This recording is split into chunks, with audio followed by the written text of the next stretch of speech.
모두 일어나셔서 하나님의 말씀 듣겠습니다. 시편 14편입니다. 구약성경 810쪽 시편 14편 1절로부터 7절까지 우리가 교독하겠습니다. 어리석은 자는 그의 마음에 이르기를 하나님이 없다 하는도다. 그들은 부패하고 그 행실이 가증하니 선을 행하는 자가 없도다. 여호와께서 하늘에서 인생을 굽어 살피사 지각이 있어 하나님을 찾는 자가 있는가 우려하신즉 다 치우쳐 함께 더러운 자가 되고 선을 행하는 자가 없으니 하나도 없도다. 죄악을 행하는 자는 다 부지하냐 그들이 떡 먹듯이 내 백성을 먹으면서 여호와를 부르지 아니하는도다. 그러나 거기서 그들은 두려워하고 두려워하였으니 하나님이 의인의 세대에 계심이로다. 너희가 가난한 자의 계획을 부끄럽게 하나 오직 여호와는 그의 피난처가 되시도다. 함께 읽겠습니다. 이스라엘의 구원이 시온에서 나오기를 원하도다.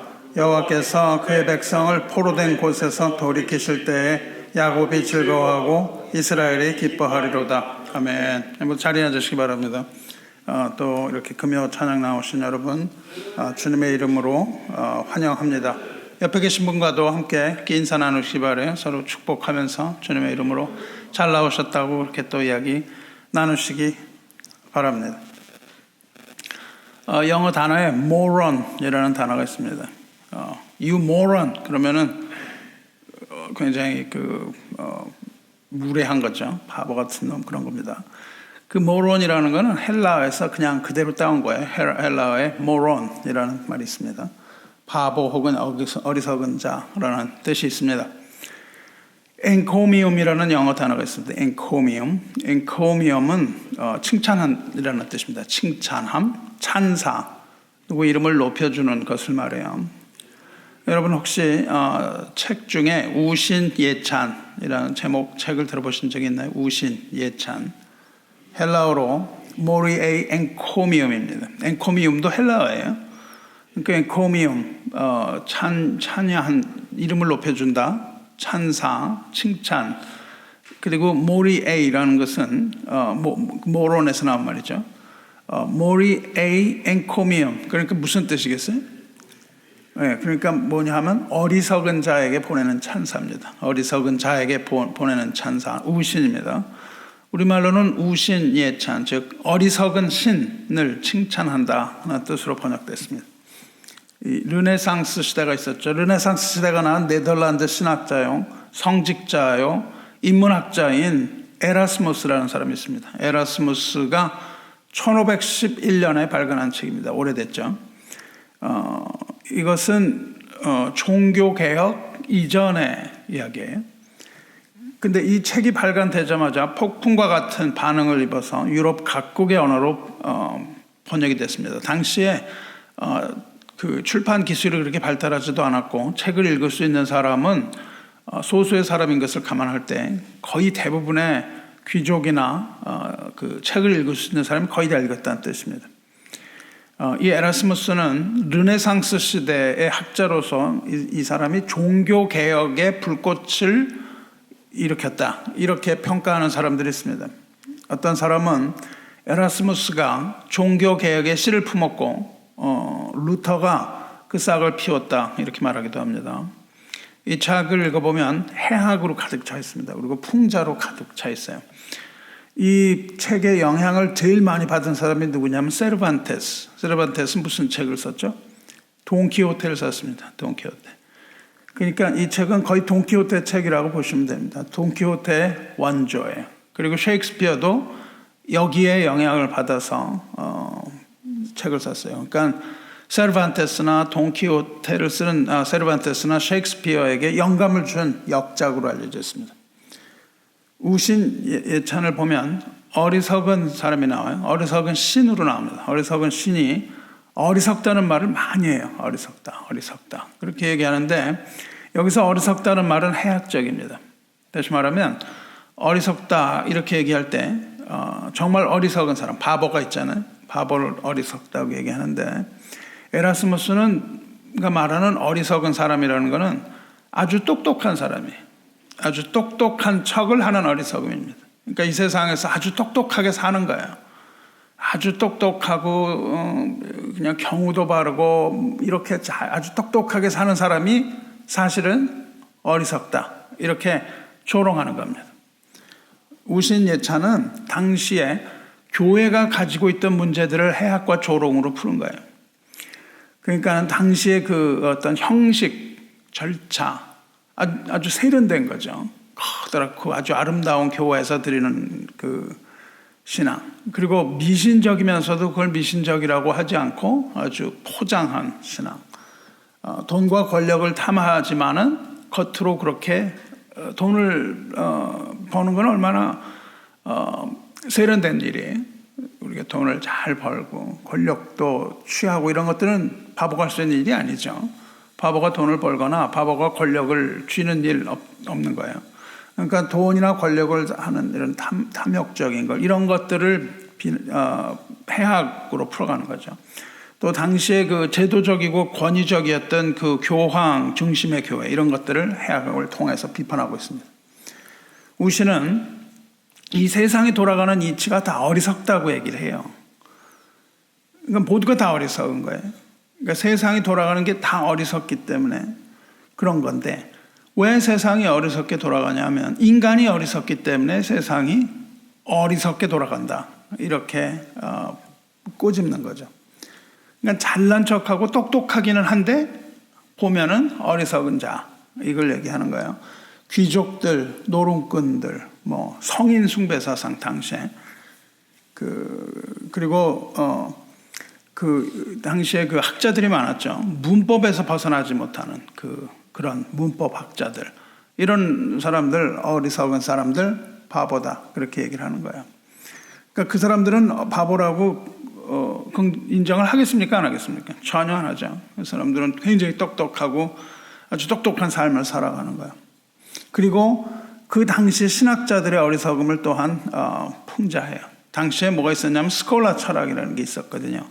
그래서 이 사람들은 이상야릇한 그냥 질문들을 하는 거예요. 신학적인 질문들 하면서 아주 비상선적이고 무가치한 연구를 해요. 요즘 보면은 유튜브에 그런 걸로 가득합니다. 그냥 뭐 스콜라 철학자를 보는 것 같아요. 무슨 배틀 갖고 무슨 뭐 교단마다 한 사람씩 나와가지고 막 그냥 뭐 그 신학을 하는 그런, 이기는 사람이 상금을 또 가져가요. 이런 거 서바이벌 게임 이런 걸 하면서 아주, 이게 당시에 말하자면 스콜라 철학자 같은 거예요. 그러면은 그 사람들이 굉장히 똑똑해 보여요. 젊은 친구들이 그걸 하는데 아주 똑똑해 보입니다. 그리고 뭐 댓글을 봐도 와, 이거 뭐 그런 꼴통 같은 신앙인데 이런 멋있는 이런 지성을 가진 사람들이 나타났구나 이러면서 그냥 뭐 굉장히 반응이 굉장히 좋습니다. 그때 스콜라 철학자들이 했던 질문들이 이런 거였습니다. 예를 들면은 하나님은 누구도 들 수 없는 무거운 물건을 만들 수 있는가? 뭐 이런 걸 질문하는 거예요. 그럼 하나님이 할 수 없는 일이 없다, 능치 못할 일이 없다고 그러셨는데 아무도 들 수 없는 그 무거운 걸 하나님이 만드셨는가? 뭐 당연히 만드셨죠. 이 우주가 얼마나 무겁겠습니까? 질량으로 따지면.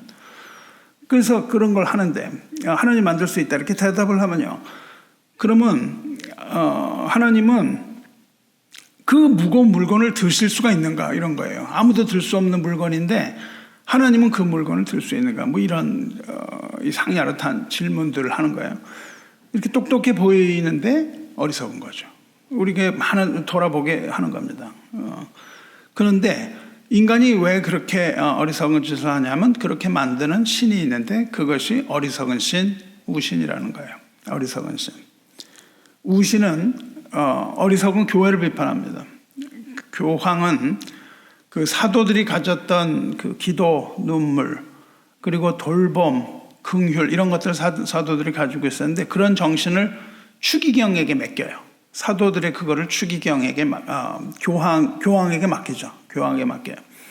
그건 이제 무슨 말이냐면 베드로의 반석 위에 교회를 짓겠다고 하신 그 베드로를 교황으로 치거든요. 그래서 교황이 사도권을 받는다고요.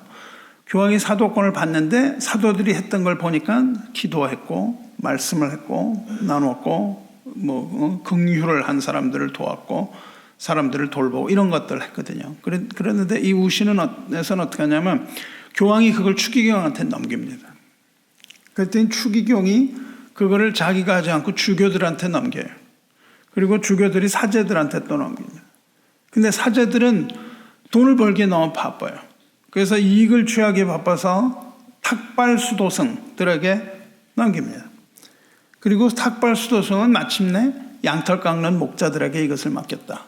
뭐 이런 거예요. 그게 그렇게 어리석다는 겁니다. 참 가치를 알아보지 못하고 다른 걸 하기 위하여 참된 것을 버리는 거. 이 세상은 이 우신, 어리석은 신의 손에 놀아나는 어리석은 세상이다. 이렇게 얘기합니다. 우신이 그럼 누굴까요? 에라스무스는 우신의 아버지는 신들과 인간들의 유일한 아버지 플루토스다 그래요. 플루토스. 플루토스는 누구냐 하면 그리스 로마 신화에 그리스 신화에 나오는 부와 재물의 신입니다. 그러니까 이 모든 어리석음의 아버지는 재물이다 이렇게 얘기를 해요. 이 부와 재물의 신 플루토스는 데메테르 신의 아들입니다. 데메테르는 뭐냐면 대지의 여신이에요. 대지의 여신. 대지의 풍요로 그리고 곡물의 수확을 관장하는 신으로 숭배받던 신인데 그 아들입니다. 그러니까 그 재물의 신, 즉 만몬에 해당하는 것이죠. 이게 모든 어리석음의 기초라는 거예요. 하나님과 재물을 함께 섬길 수 없는데 재물을 섬기는 사람은 결국 어리석은 사람이다. 이것을 해학적으로 풀고 조롱하는 그런 책입니다. 재밌습니다. 여러분 뭐 이거 한번 읽어볼 만한 가치가 있어요. 뭐 이북 이런 걸로 사시면 몇 분 안 돼요. 3불인가 4불인가. 에라스무스는 기독교가 그 가면을 쓰고 있다는 거예요.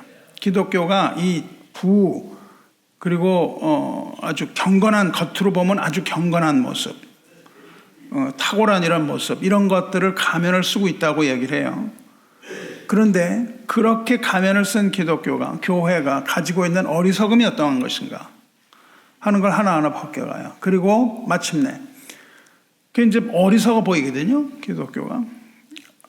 근데 겉으로는 어리석어 보이질 않는 거예요.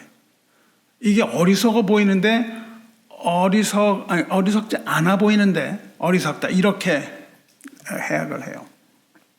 그래 놓고는 마지막에 진정한 기독교는 정말 바보 같다, 이렇게 얘기를 해요. 그러니까 무슨 말인지 아세요? 기독교의 겉모습은 화려한데 그 화려한 겉모습은 바보 같은 것이고, 그러나 진짜 기독교는 바보다, 이렇게 얘기를 합니다. 성도 여러분, 이게 무슨 말을 할까요? 기독교는요, 어리석다는 겁니다. 그런데 어떻습니까? 기독교는 어리석다는데 현대교회는 이 바보 같음을 따라가는 거예요. 현대교회가 너무나도 세련됐습니다. 세련된 건물, 세련된 언어, 점잖은 행동, 점잖은 매너. 교회에서 점잖게 행동해야죠. 멋지죠. 합리적인 생각합니다. 그리고 합리적인 단어, 언어들, 이런 것들이 대접을 받습니다. 기도 시간은 점점 짧아져요. 기도 오래 하면 이거는 무식해요. 무식한 겁니다.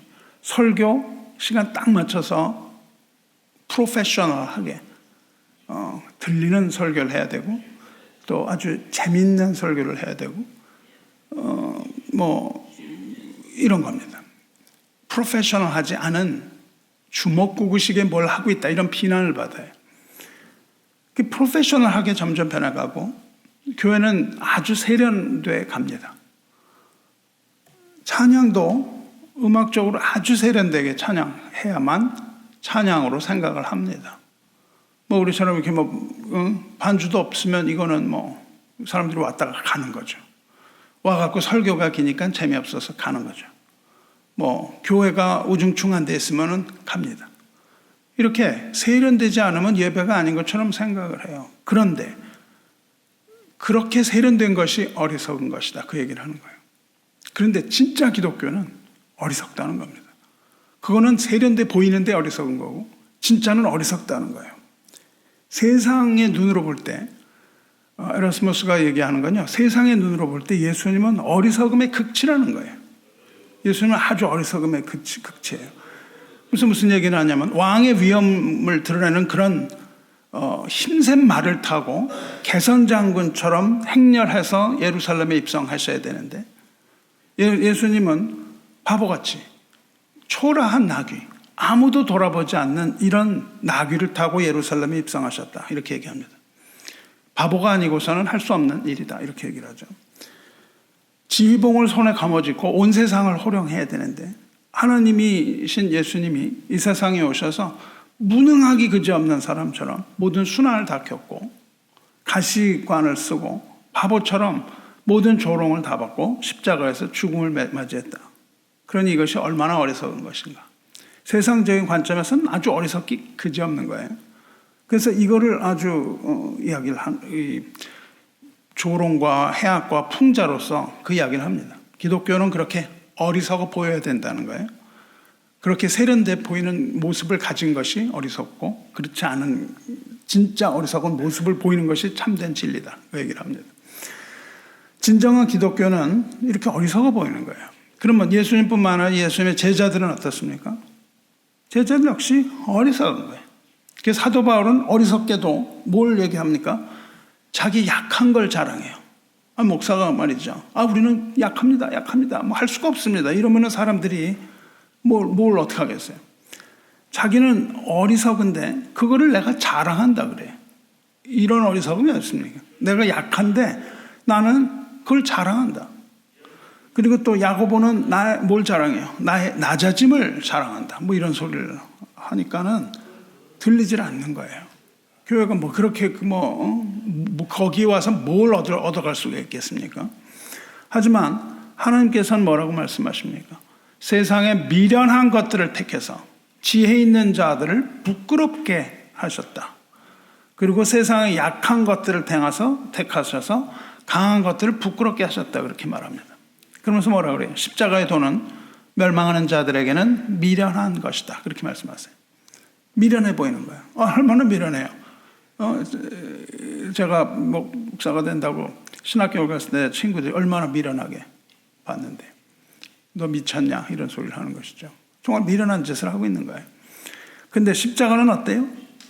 십자가의 도가 멸망하는 자들에게는 미련한 것이되 구원받는 우리에게는 뭐예요? 십자가는 하나님의 능력이다 이렇게 얘기를 하거든요. 그러니까 어리석음이 능력입니다. 세상의 지혜로는 하나님을 알 수 없다 그랬어요. 그렇기 때문에 하나님은 우리의 세련된 어떠한 형식이나 방법이 아니라 전도에 미련한 것으로 믿는 자들을 구원하기를 기뻐하신다 그랬습니다. 전도처럼 미련한 게 없어요. 그게 뭐예요? 전도가. 그렇게 하지 말고 좀 멋지게 그 젊은 신학생들이 하는 것처럼 논쟁을 통해서 뭔가 사람들이 생각하기에 다 그냥 그럴듯한 이런 걸 가지고 누구나 다 인정받을 수 있는 이런 걸 하는 게 과연 하나님의 방법인가? 이거를 다시 한번 우리가 생각을 해봅니다.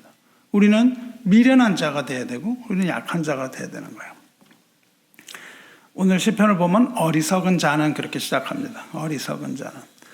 어리석은 자는 그의 마음에 이르기를 하나님이 없다. 그렇게 말하는 자래요. 하나님이 없다고 하는 사람이 어리석습니다. 여기서 어리석은 자는 그렇게 얘기를 하는데 어리석은 자는 할 때 이 어리석다는 단어가 나발입니다. 나발이라는 단어가 어리석다는 뜻이에요. 이게 어디 나오냐면 사무엘상 25장에 나옵니다. 25장에 어리석은 자의 대표가 나와요. 어리석은 자 대표가 누구예요? 나발입니다. 나발은 죽어요. 죽는데 어떻게 하냐면 다윗의 요청을 거절했기 때문에 죽습니다. 다윗은 나발에게 정중하게 도움을 요청해요. 그런데 나발은 그것을 이런저에 거절합니다. 거절을 당하니까 다윗은 분노합니다. 인간이 거절당할 때는요 분노가 일어나거든요. 다윗은 정신이 획가닥해요. 여기서 다윗이 좋은 사람이 아닙니다. 거기서 말하는 다윗은 정신을 잃었어요. 모욕을 당했어요. 그러니까는 분노해요. 나발이 뭘 그렇게 잘못했다고. 나발한테 분노를 해서 군대를 일으킵니다. 군대를 일으켜서 나발을 죽이러 갑니다. 여러분, 하나님의 입장에서 이게 가당한 거예요? 내가 어떤 청을 했는데 거절했어요. 죽여버리겠다. 거기 있는 사람들 다 확 쓸어버리겠다. 이러고 분노하거든요. 그랬는데 다윗의 군대가 막 쳐들어오니까 나발의 아내 아비가일이라는 여인이 나타나서 그걸 말리죠. 그러면서 뭐라 그래요? 내 주는 불량한 사람 나발을 개의치 마옵소서. 그의 이름이 그에게 적당하니 그의 이름이 나발이라. 그는 미련한 자니다. 이렇게 얘기를 해요. 이 아비가일이 여기서 훌륭한 이유는 다윗의 죄를 막은 겁니다. 다윗이 이거를 뭐 진짜 나발은 나쁜 놈, 뭐 다윗은 좋은 사람 이렇게 보면 성경 읽으면 안 돼요. 다윗은 엄청난 죄를 저질 뻔했거든요. 그냥 무고한 사람을 가서 싹 쓸어서 죽여버릴 뻔합니다. 그러나 아비가일이 나타나서 그걸 무마를 시켜요. 이 말에 다윗은 분노를 멈추고 계획을 취소합니다. 뭐 여기에 대해서 깊은 이야기들도 있겠지만, 그런데 과연 이 나발이 어리석은 자였을까요? 정말 나발이 어리석은 자였을까요? 아닙니다. 나발은요 어리석은 자가 아니에요. 나발을 소개하는 그 부분, 맨 첫 부분에서 뭐라 그러냐면요, 나발은 누구냐를 얘기할 때요, 성경은 나발은 심히 부한 자라 그렇게 얘기를 합니다. 우리말 성경에서는요. 우리말로는 부자다 이렇게 번역을 했는데 원뜻은 그게 아니라 가돌이라는 건 뭐냐면 위대한 자라는 뜻입니다. 모세 이런 사람한테도 가돌 그렇게 써요. 아주 성경에서 위대한 자인데 부자도 위대한 자일 수 있는 거예요. 부자도 위대한 자일 수 있습니다. 그런데 이 나발이 뭐 재산이 많았거든요. 그래서 그것을 이제 부자라고 번역을 했는데 우리말은 그렇게 번역했지만 영어 번역에는 나발 is a great man 그렇게 얘기한다고요. 그러니까 그리고 그걸 보면요, 나발은 아주 정치적인 신념도 탁월합니다. 그리고 아주 의리도 있어요. 왜냐하면은 지금 사울 왕의 편에 선 거예요. 사울 왕의 편에 섰는데 사울 왕에게 을 배신하지 않는 이런 모습도 보여줘요. 그래서 다윗한테 넌 누구야? 반역을 하는 너는 누구냐? 뭐 이렇게 막 그냥 몰아세우기까지 해요. 아주 이 다윗에게 하는 행동을 보면 아주 당당한 사람입니다. 그럼에도 불구하고 성경은 그가 어리석은 자라고 얘기해요. 왜냐하면 마지막으로 하나님의 뜻을 분별하지 못한 사람이기 때문에 이렇게 나갑니다. 어리석은 자는요, 나발 같은 자는 겉으로 보기에 더 세련되고 지혜로워 보이는 거예요. 세상의 가치에 그냥 확 맞는 그런 행동을 하는 거예요. 세상 가치에 맞는 행동을 할 때 세상 가치가 가지고 있는 그 우아함 이런 것들을 최대한으로 잘 살려내는 사람이에요. 그렇지만 뭐라고 얘기를 하는 거예요?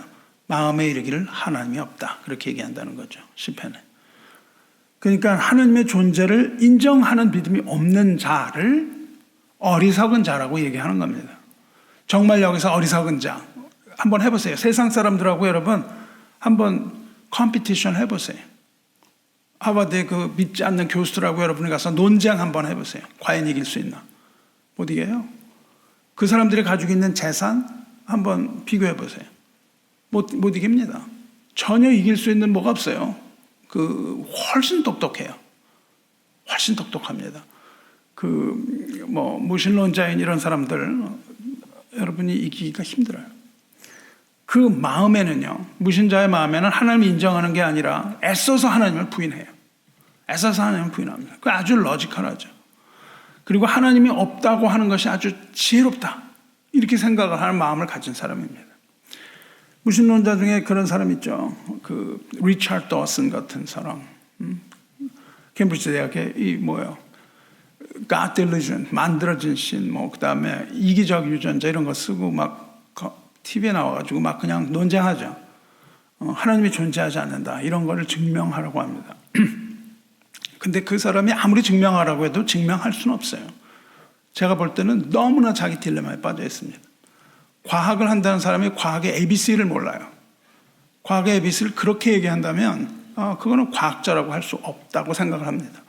왜냐하면 과학자가 자기의 논증을 이것이 옳다고 믿는 순간 이미 그는 과학자가 아닙니다. 내가 가지고 있는 이론이 이게 맞는 거야. 다른 건 없어. 이런 생각 갖고 있는 순간 이미 과학자로서를 포기한 거예요. 그 사람은 신이 없다는 것을 증명한 것이 아니라 그것을 믿는 거예요. 믿은 겁니다. 없다고 믿는 거예요. 하나님이 없다는 것을 믿는 믿음이에요. 그렇죠? 근데 그것이 진리인 것처럼 그걸 믿으면서 그것을 수호하려는 모든 노력 가운데 더 탐구할 수 있는 가치는, 그런 가능성 전혀 없어진 거예요. 그 사람은 더 이상 과학을 탐구하지 못합니다. 과학이라는 것은 어떻게 발전을 해요? 내가 진리라고 믿고 있는 것을 부인할 때 과학이 발전합니다. 내가 진리로 믿고 있는 것을 부인함으로써, 뉴턴이 만들어낸 걸 부인함으로써 아인슈타인이 상대성 이론을 만들어내죠. 만약에 아인슈타인이 뉴턴은 절대적으로 맞습니다, 이렇게 하면 무슨 아인슈타인이 나오겠어요? 과학이라는 것은 부인에서 시작하거든요. 그래서 과학은 절대적인 진리가 아닙니다. 과학은 상대적인 진리, 조건적인 진리예요. 이런 상황에서는 이렇게 되더라에 멈춰야 돼요. 근데 그걸 멈추지 못한 이런 사람은 제가 과학자라고는 크레딧을 별로 주지 않습니다. 본인은 다 과학적인 얘기인 것처럼 해요. 근데 그거는 과학자의 기본 소양이 돼 있지 않다고 생각을 해요. 그래서 이 사람들은 이런저런 정황을 가지고 하나님 없다고 증명을 해요. 근데 하나님이 없다는 것을 증명하기 위해서 조건이 필요합니다. 하나님이 없다는 것을 증명하기 위해서 뭐가 필요하냐면 하나님이 누군지를 먼저 알아야 하나님이 없다는 것을 아는 거예요. 근데 하나님이 누군지를 알지도 못하는 채 어떻게 하나님이 없다는 걸 증명할 수 있겠어요? 그러니까 아예 기본 전제부터 맞지 않는 이야기들을 하고 있습니다. 어둠을 증명하기 위해서는 어떻게 해야 돼요? 빛이 뭔지를 알아야 어둠이 뭔지를 알 거 아니에요. 빛의 존재가 없다고 해버리면 어둠의 존재도 없는 거예요. 하나님의 존재가 없다고 그러면 자신의 존재가 없는 게 돼버리는 겁니다. 더 이상 뭐 어떻게 할 수가 없는 그런 걸 몰라요. 그래서 마찬가지로 하나님을 알지 못하는 사람은 하나님의 존재나 하나님의 부재에 대해서 말할 수 있는 권리가 없습니다. 반드시 그런 걸 따라가야 되는데 따라가지 못해요. 이런 얘기하면은 화를 냅니다. 그래서 angry atheist예요. 하나님이 있다고 하는 사람에 대해서 분을 내고 화를 내요. 그래서 공격을 합니다. 하나님이 있다고 하는 사람에 대해서, 교회에 대해서 이 사람들은 아주 공격적이에요. 틀렸다. 틀렸다는데 너희들은 왜 내 말을 안 들어? 이렇게 되는 거죠. 그렇습니다. 어리석은 자는 지능이 낮은 바보를 말하는 게 아닙니다. 어리석은 자는 그의 마음에 이르기를 하나님이 없다 하는도다. 어리석은 자는 지능이 낮은 게 아니라 하나님이 없다고 하는 사람이 어리석은 자다. 여호와께서 하늘에서 인생을 굽어 살피사 지각이 있어 하나님을 찾는 자가 있는가 보려 하신즉 어리석은 자는 하나님을 찾지 않아요. 근데 지각이라고 그럽니다. 지각은 이성이에요. 이성이 있어야 하나님을 찾는다는 거예요. 이성으로 하나님을 찾거든요. 우리가 감정으로 찾으면 안 됩니다. 하나님을 감정으로 찾으면 헛된 거예요. 감정으로 휩쓸려서 하나님을 찾지 못해요. 그래서 지각으로 하나님을 찾거든요. 그런데 하나님 없다고 그러는 거죠. 그러니까 뭐예요? 하나님을 찾지 않는 자인데 이 사람은 지각이 없다는 거예요. 생각이 없는 사람이라는 겁니다. 이성적이라고 생각을 하죠. 어떤 사람이 말합니다. 목사님, 저는 이성적이라 하나님 믿기가 어렵습니다. Excuse me? 당신이 이렇게 이성적이에요? 질문합니다. 정말 이성적이에요? 천만에. 우리 중에 이성적인 사람 거의 보질 못했습니다. 이성적이라고 말은 해요. 말은 하는데 우리 중에 이성적인 사람은 제가 거의 발견한 적이 없습니다. 이성적이지 않아요. 이성적이라고 생각해요. 무슨 대학에서 공부하는 친구들 보면 뭐가 이성적이에요? 전혀 이성적이 아니에요. 시험 공부하다가 시험 점수 안 나면 와서 막 울고 말이죠. 무슨 이성적이에요, 이게. 점수를 쫓아가는 어떤 거에 불과한 거죠. 이성적이 절대 않습니다. 그래서 sorry, 그렇지만 당신은 이성적이지 않습니다. 얘기해 줍니다. 3절 보시면 다 치우쳐 함께 더러운 자가 되고 선을 행하는 자가 없으니 하나도 없도다. 어리석은 자는 또 뭐예요? 더러운 자라고도 얘기했지만 선을 행하지 않는 자가 어리석은 자예요. 여기서 말하는 선은 하나님의 선이겠죠. 4절 보세요. 죄악을 행하는 자는 다 무죄하냐. 어리석은 자는 죄악을 행하는 자라고 말합니다. 그들이 떡 먹듯이 내 백성을 먹으면서 여호와를 부르지 아니하는도다. 어리석은 자는 누구예요? 여호와를 부르지 않는 사람들, 그렇죠? 누구든지 여호와의 이름을 부르는 자는 구원 얻으리라 하셨기 때문에 여호와의 이름을 부르지 않는 자는 뭐예요? 어리석은 자는, 즉 여호와의 이름을 부르지 않는 자는 구원받지 못하는 자죠, 그렇죠? 그러니까 이 어리석은 자는 구원받지 못한 불쌍한 자를 말합니다. 그게 어리석은 자예요. 그러니까 우리가 어리석은 자라는 걸 잘 여러분이 생각을 해보시기 바래요. 자, 그럼 여태까지 이 어리석은 자에 대해서 많이 얘기했거든요. 근데 이 주제가 과연 이 시가 이 시의 관심이 어리석은 자에게 있겠습니까? 어리석은 자. 하나님은 어리석은 자에게 관심이 없으세요. 어리석은 자에 관한 이야기를 하는 게 아닙니다. 자, 세상은 어리석은 자로 가득 찼어. 이게 무슨 소용이 있겠어요? 이 시는 어리석은 자에 관한 이야기가 아닙니다. 이 시의 주제는 참된 주제는 어리석은 자가 있지 않아요. 이 시의 주제가 어디에 있어요? 하나님의 백성. 그리고 그 다음에 나오는 게 하나님의 백성입니다. 어리석은 자는 어떤 모습으로 나타나요? 이 시가 말하는 어리석은 자의 모습입니까? 그들은 부패하고 그래요. 부패했다는 거죠. 그리고 행실이 가증하니, 행실이 가증하다는 건 하나님이 미워하신다는 뜻입니다. 그러니까 하나님이 미워하는 일만 골라서 하는 거예요. 하나님이 미워하는 일만 골라서 하는 사람입니다. 이 사람들은 죄를 회개하지도 않고 회개할 수도 없다는 겁니다. 하나님을 찾지도 않아요. 하나님이 찾지도 않고 하나님이 없다고 할 뿐만 아니라 하나님을 필요로 하지도 않습니다. 이거 어리석은 자예요. 그렇다면 죄악을 행하는 자는 다 무지하냐 이렇게 질문이 나옵니다. 그러니까 이 사람들이 이런 것들 부패하고 선한 일을 하지 않고 이렇게 이런 죄악을 행하고 이런 것들이 그런 일들이 하나님의 진노를 부르는 것을 몰라서 그러냐 그런 질문이에요. 몰라서 그렇게 하니 그렇게 물어보세요. 아니죠. 이 질문은 뭐예요? 정말 몰라서 그러는 거야? 이렇게 질문하는 게 아니죠. 이 질문은 뭡니까? 절대 그렇지 않다는 거죠. 니들이 다 알면서도 그런다는 거예요. 다 알면서도 그런 일을 한다는 겁니다. 죄악을 행하는 자는 다 무지하냐? 몰라서 죄악을 행하냐 이거예요. 아니죠. 다 안다는 거죠. 다 알면서 죄악을 행한다는 겁니다. 그들이 떡 먹듯이 내 백성을 먹으면서 여호와를 부르지 아니하는도다 그래요. 이 시의 주제가 뭐예요? 어디에 있어요? 하나님의 백성에게 있습니다. 내 백성. 부패하고 행실이 가증하고 선을 행하는 자 죄악은 뭐예요? 그들이 했던 죄악은 뭡니까? 하나님의 백성을 떡 먹듯이 먹는 것 이거예요. 백성을 먹는 것. 떡 먹듯이라는 말이 무슨 뜻이에요? A piece of cake. piece of cake 뭡니까? 아주 쉽다는 거죠. 손바닥 뒤집듯이 쉽다는 뜻입니다. 떡 먹듯이 먹는다. 그리고 떡 먹듯이 전혀 거리낌이 없다는 거죠. 양심의 가책도 없이 아주 그냥 그렇게 하나님의 백성을 핍박을 한다 그 말입니다. 어리석은 자가 뭘 하는 거예요? 하나님의 백성을 핍박한다고요. 핍박해요. 근데 어떻게 핍박하겠습니까? 어리석게 핍박을 해요? 아니라는 거예요. 온갖 수단과 방법과 강력한 힘으로 핍박을 하고 있는 거죠 지금. 왜냐하면 그 정도로 똑똑한 사람들이니까. 그렇죠. 그리고 여기서 하나님의 백성은 누구예요? 하나님께서는 이 백성을 의인이라고 부르신다고요. 지금 백성을 의인이라고 부르세요. 의인이 누구예요? 하나님 앞에서 경건한 사람이죠.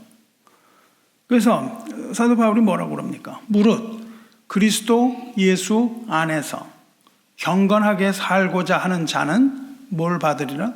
박해를 받으리라. 이렇게 얘기를 해요. 어떤 사람이요? 그리스도 예수 안에서 경건하게 살려고 하는 사람. 이 의인은 핍박을 받는 거예요. 복음을 받으면 뭐가 따라와요? 고난이 따라와요. 복음과 함께 고난을 받으라. 우리에게 고난이 있는 것은 복음을 가지고 있기 때문입니다. 이렇게 핍박을 받고 있는데 그리스도인들을 핍박하는 이 사람들은 악인입니다.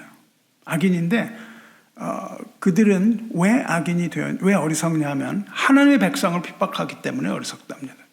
이 하나님의 백성을 핍박하기 때문에 그들은 어리석은 자가 되는 거예요. 그러니까 진짜로 그들이 어리석은 이유는 하나님의 백성을 핍박하기 때문에입니다.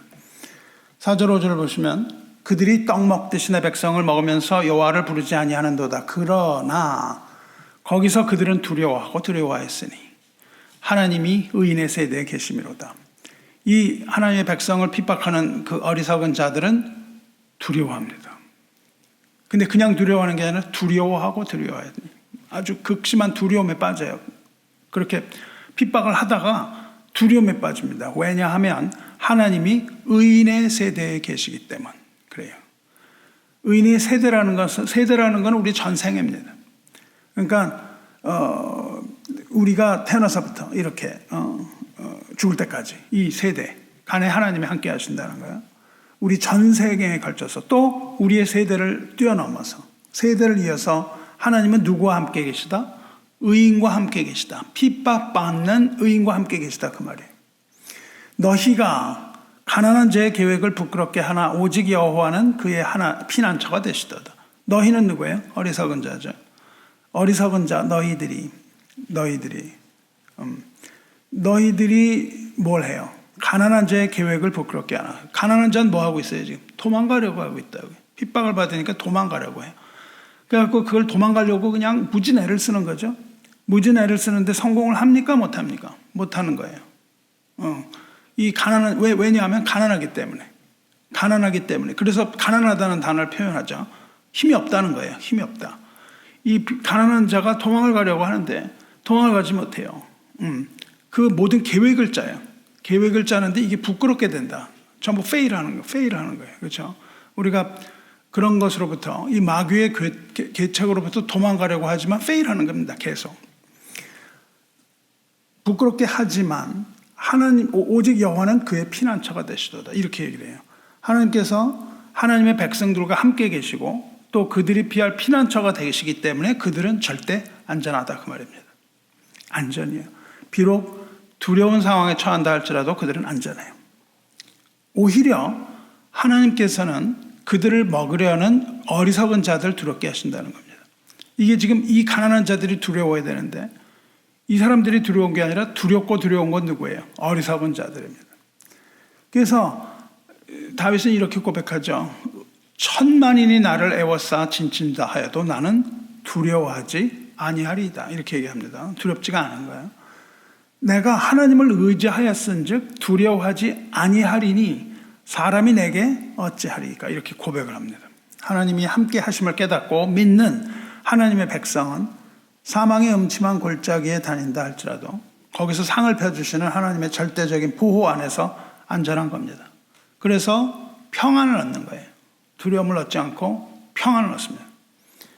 그리고 7절을 보시면 마지막에 이스라엘의 구원이 시온에서 나오기를 원하도다. 이제 이 백성은 떡 먹듯이 먹히는 핍박당하는 사람들이고요.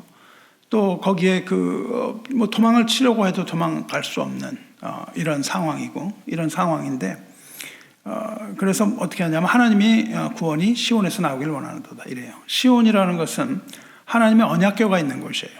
언약궤. 그리고 하나님의 보좌가 있는 곳입니다. 하나님의 백성에 대한 이 어리석은 자들의 핍박이 최고조, 피크에 이르기 전에 하나님께서 그 보좌가 있는 시온에서 일어나신다는 겁니다. 거기서 나오는 거예요. 더 이상 보좌에 앉아있지 않으시고 이제 일어나서 구원을 성취하실 것을 기대합니다. 아직은 아니에요. 그래서 기대하는 거예요. 그렇죠. 포로에서 벗어나려는 그 가난한 자들의 계획은 무산되고 말았지만은 시온에서 일어나서 나오시는 하나님은 능히 그들을 포로된 곳에서 건져 올리시고 억압으로부터 이끌어내실 거라는 겁니다. 해방을 얻는다는 거예요. 포로로부터 구출받는 겁니다. 포로는 누구에게 당한 포로예요? 그 어리석은 자들에게. 그 어리석은 자는 어디죠? 세상에.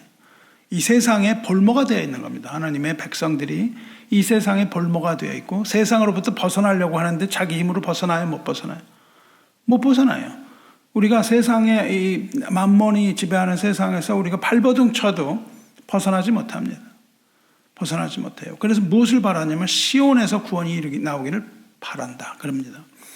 그래서 해방을 바라는 거예요. 해방 얻은 백성은 뭘 하냐 하면 그 구원을 확신하는 거예요. 그 구원을 확신합니다.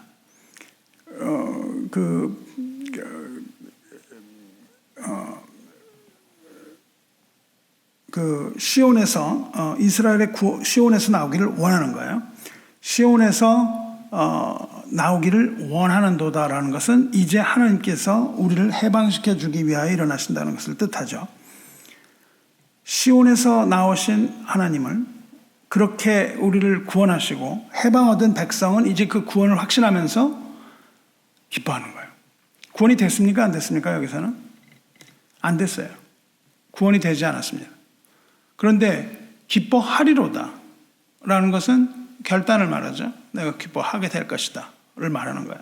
그래서 그것은 뭐냐면 확신이에요. 확신. 믿음입니다. 그렇게 될 것을 믿어요. 이제 하나님께서 지금 이 너무나 힘든 세상이고 내가 여기서 벗어날 수 없는 깊은 트랩, 어떤 올무에 지금 잡혀 있는데 여기서 하나님이 나를 끌어내기 위하여 시온에서 일어나신다는 거예요. 해방을 얻은 백성은 그 구원을 이제 확신하기 때문에 기뻐해요. 이것이 바로 이 시가 노래하고 있는 주제입니다. 어리석은 자가 당하게 될 부끄러움, 그리고 하나님 백성이 얻게 될 기쁨. 이 두 가지를 얘기하고 있는 거예요. 하나님의 구원은요, 설명할 수가 없어요. 무슨 우리가 여러분이 설교를 많이 들으셨지만 하나님의 구원에 대해서 설교를 하지 못합니다. 예언은요, 하나님의 예언은 설교로 되질 않아요. 왜? 이해하지 못해서. 우리가 하나님의 구원이라는 것은 설명이 되지 않습니다. 하나님의 구원은 하나님께서 오직 시인을 통해서 말씀하세요. 시인만이 하나님의 예언, 이것을 노래할 수 있는 거예요. 하나님의 구원은요, 시인만이 노래합니다. 선지자도 시적인 표현을 통해서 이야기할 뿐이에요. 그래서 예언자만이 담대하게 이것을 선포할 수 있는 겁니다. 이게 설명을 해갖고 되면요, 논리자나 철학자나 이런 사람들이 이걸 하지 않겠어요? 아니에요. 하나님은 시로 구원을 노래하세요. 이 노래함을 우리는 듣고 거기서 안위를 받고 구원을 확신을 얻는 이것이 하나님의 방법이에요. 그래서 우리는 이 시편을 통해서 쭉 그것들을 해나가고 있습니다. 무릇 그리스도 예수 안에서 경건하게 살고자 하는 자는 박해를 받아요. 세월이 거듭될수록 더 그렇대요. 세월이 거듭될수록 더 그렇답니다. 이 디모데후서 3장 12절에 그 경건한 자들에게 경건하게 살고자 하는 박해를 받는다고 얘기를 하고 그 다음에 뭐라고 되어 있냐면요, 악한 사람들과 속이는 자들은 더욱 악해져서 속이기도 하고 속기도 하나니 그렇게 얘기를 합니다. 그러니까 말세가 되면 어리석은 자로 가득해진다는 거예요. 어리석은 자가 가득해지고 그들의 행실, 악한 행실, 거짓, 그리고 경건하게 살려는 하나님의 백성인 교회에 대한 탄압은 더욱더 기승을 부릴 것이다. 이렇게 사도 바울이 예언하고 있습니다. 경건하게 살수록 더욱더 큰 어려움이 발생할 것이다. 그렇다면 우리는 이 세상에서 어떻게 살아가야 되냐는 거예요. 어떻게 살아가야 돼요? 우리는 사도 바울의 이 사도적인 권면을 따라가야 됩니다.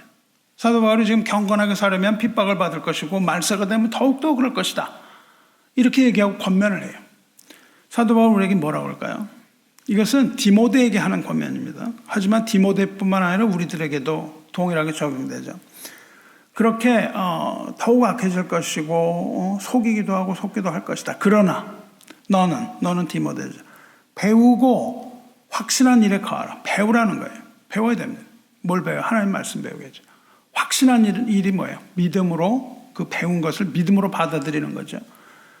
너는 내가 누구에게서 배운 것을 알며, 이것은 디모데의 어머니가 알려준 것이긴 합니다만, 배우고 확신한 일이라는 건 뭐예요? 결국 복음의 진리. 복음의 진리. 여러분이 오늘도 이 시간도 배우고 또 믿는 이 복음의 확신한 진리를 뜻하는 거예요. 여기에 거하지 않으면 세상에 살면서는 세상을 이길 수가 없다는 거예요. 여러분이 여기 나와서 왜 말씀을 계속 듣고 있습니까? 배우고 확신한 일에 거하는 거예요. 이것이. 이 말씀을 듣고 여러분이 여기에 대한 확신을 가지는 겁니다. 지금 다윗이 확신을 가지잖아요. 그걸 한다면 확신하면서 기뻐하거든요. 그러면 배우고 확신한 일이라는 게 뭐예요? 바울이 거기서 얘기하는 게. 그게 바로 하나님의 말씀입니다. 하나님의 말씀이에요.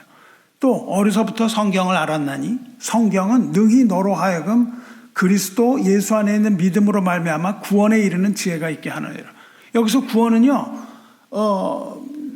믿지 않는 사람이 예수 믿고 구원받는 게 아니죠. 왜냐하면 디모데니까. 디모데한테 구원받는 지혜라는 거죠. 여기 구원은 뭘 말합니까? 세상으로부터의 구원을 말하죠. 우리 이 믿는 사람들이 세상에 사는데 그 세상으로부터 이끌림을 받아야 되는 거예요. 우리가 그냥 예수 믿고 구원받는 것도 있지만 이 세상으로부터의 구원은 더 중요합니다.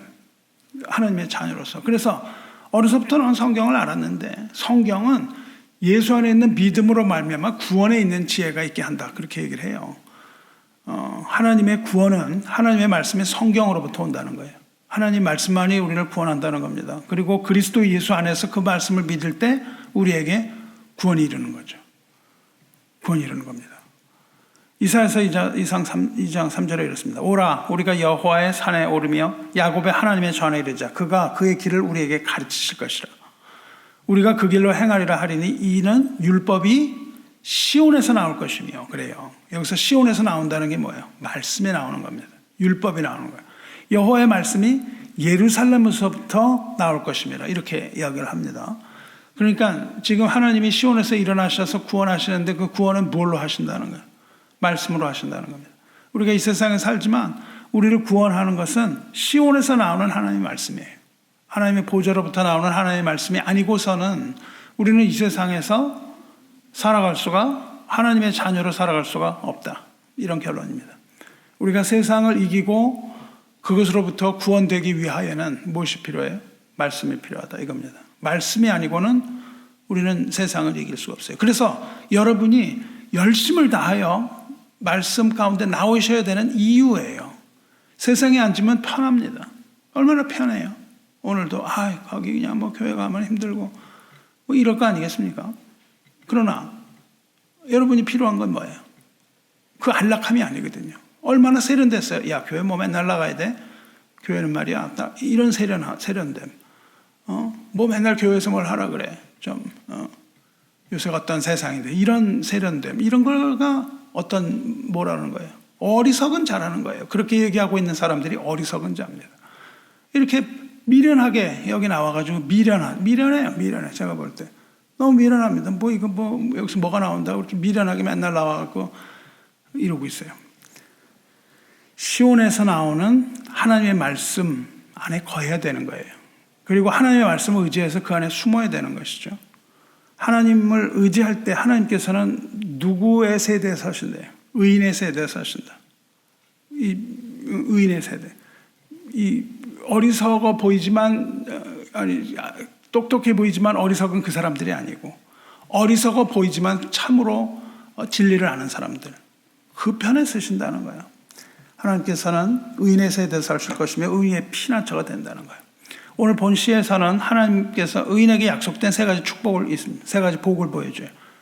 의인은 하나님을 찾는다는 거예요. 의인에게 주어진 복은, 약속은 하나님을 찾습니다. 어떻게 하나님을 찾아요? 의인은 하나님을 찾는다는 게 뭐예요? 기도하는 겁니다. 기도로 나오는 거예요. 기도로 하나님을 찾을 수 있는 거죠.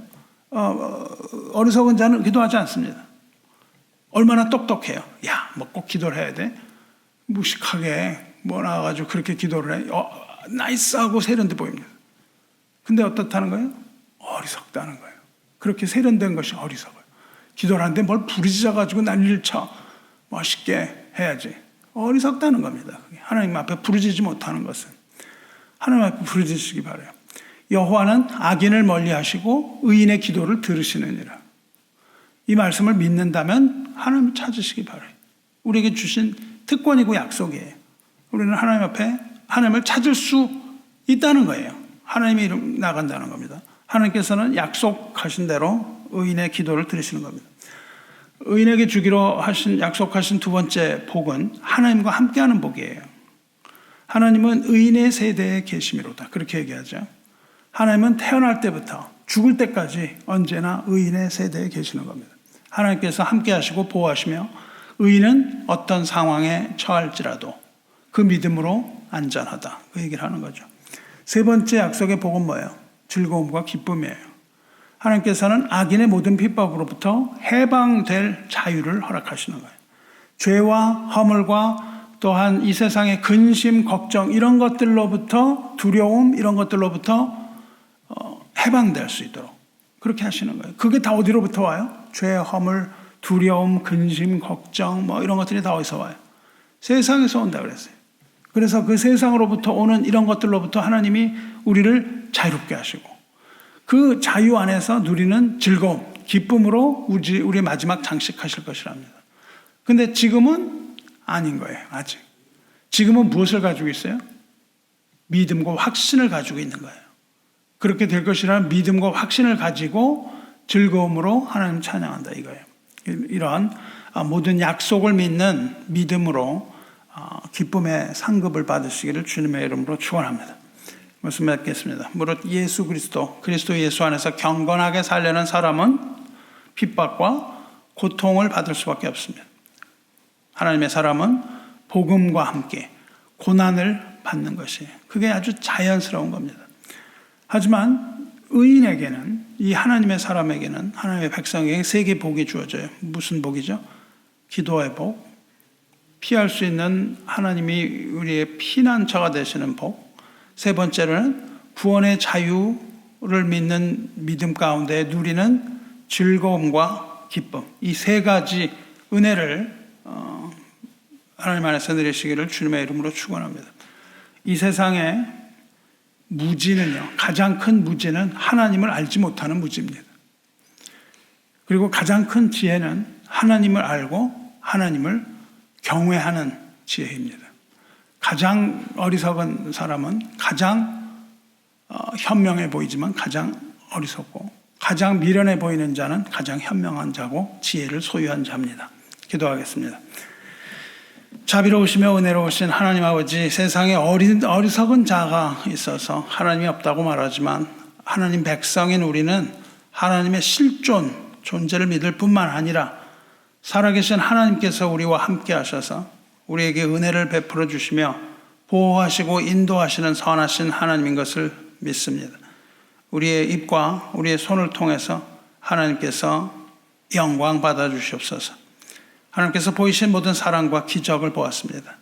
우리는 그러한 주님을 찬양합니다. 하나님의 자비와 사랑으로 오늘 이 자리에 모인 가난한 자들 돌아보시고, 힘이 없는 자들 돌아보시고, 약한 자들 돌아보셔서 가난한 자에게 부요함을 주시고 힘없는 자에게 능력을 주시며 억압된 자에게 자유를 허락하여 주시옵소서. 그리고 그 안에서 즐거움과 기쁨을 하게 하여 주시옵소서. 무릇 그리스도 예수 안에서 경건하게 살고자 하는 자는 핍박을 받아야 한다는 이 진리를 들었사오니 핍박이 오히려 감사가 되게 하여 주시옵소서. 핍박받는 자에게 하나님이 구원이시며 하나님께서 성령으로 우리의 안전을 보장하시니 감사합니다. 주님께서는 백성의 편에 서 계시며 시온에서 일어나시오니 이제 우리가 기대함으로 주님을 기다리며 기뻐하겠나이다. 기쁨 가운데 하나님의 뜻을 분별하게 하시고 그 가운데서 우리에게 내리시는 그 모든 복을 우리가 함께 누릴 수 있게 하여 주시옵소서. 우리 주 예수 그리스도 이름으로 기도합니다. 아멘.